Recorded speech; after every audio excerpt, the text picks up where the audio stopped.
আপনাকে কি করে ভালো না বাসি ইয়া রাসূলুল্লাহ।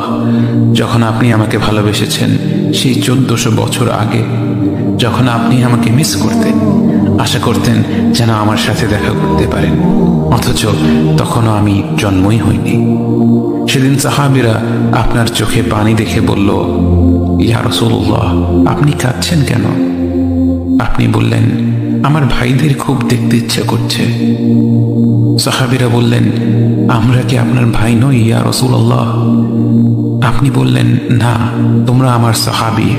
আমার ভাই হলো তারা যারা আমার পরে আসবে এবং আমাকে কখনো না দেখেও তারা আমাকে বিশ্বাস করবে। মৃত্যুশয্যায় শুয়ে আপনার অন্তরে এই চিন্তা ছিল যে আমাদের পরিণতি কি হবে। উম্মতি উম্মতি বলতে বলতে আপনি আপনার রবের নিকট ফিরে গিয়েছেন।